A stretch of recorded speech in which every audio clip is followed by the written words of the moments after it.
Et puis il y a la catégorie ensuite de ceux qui manifestent. Donc, quand je dis de ceux, je parle des églises et donc des chrétiens qui manifestent l'onction du Saint-Esprit, la démonstration d'esprit et de puissance.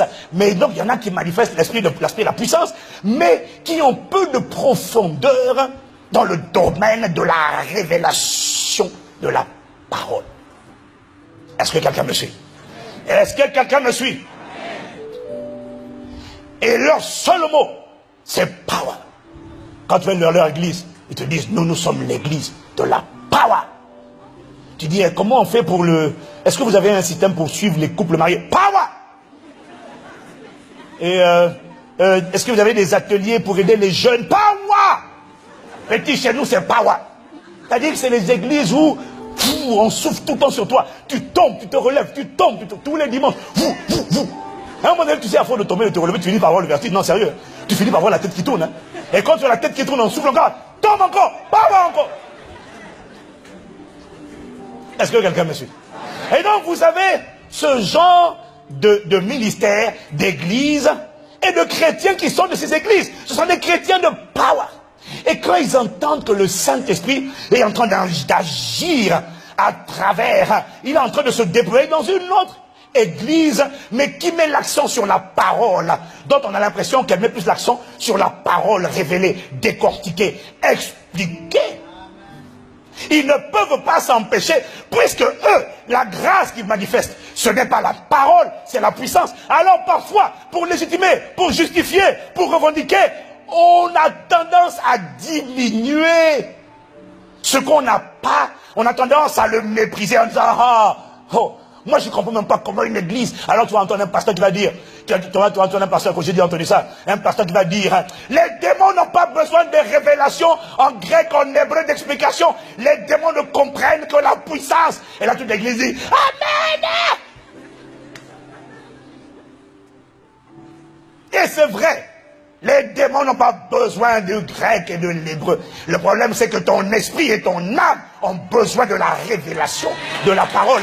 Parce que la vérité d'abord, c'est que Jésus lui-même prenait le temps d'expliquer les Écritures à ses disciples. Pourquoi il prenait le temps d'expliquer les Écritures? Parce que la foi ne vient pas de la puissance, mais de la parole. Romains 10, verset 17. Ainsi, la foi vient de ce qu'on entend. Et on entend un son, et ce qu'on entend vient de la parole. Le mot grec, c'est le rhéma. Ça veut dire que la parole révélée est ce qui enfante, et ce qui produit la foi. Quelqu'un me dit amen.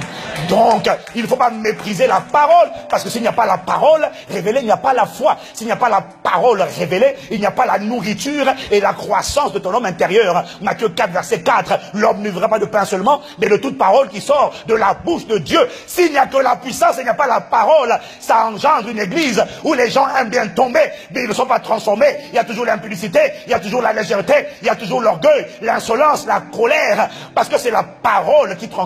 C'est la parole qui renouvelle l'intelligence. Romains 12, verset 1. Et c'est encore la parole qui restaure ton âme. Jacques chapitre 1, verset 21 à 22. C'est pourquoi, rejetant toute souillure et tout excès de malice, recevez avec douceur la parole qui a été plantée en vous et qui a le pouvoir de sauver, de restaurer, de façonner, transformer vos âmes.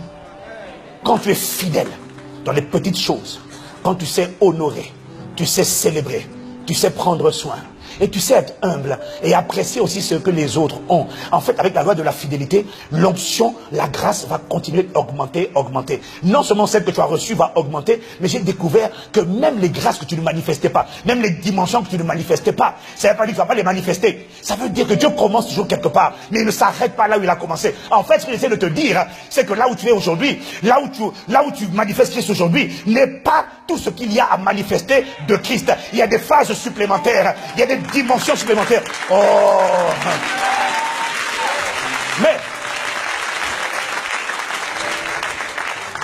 Mais le secret, c'est apprendre à célébrer, à valoriser, à apprécier, et même à semer dans une grâce que tu n'as pas.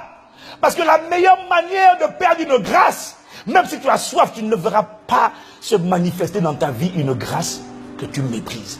Parce que ce que tu n'as pas compris, c'est qu'en méprisant celui qui a la grâce de la parole, c'est pas lui que tu méprises.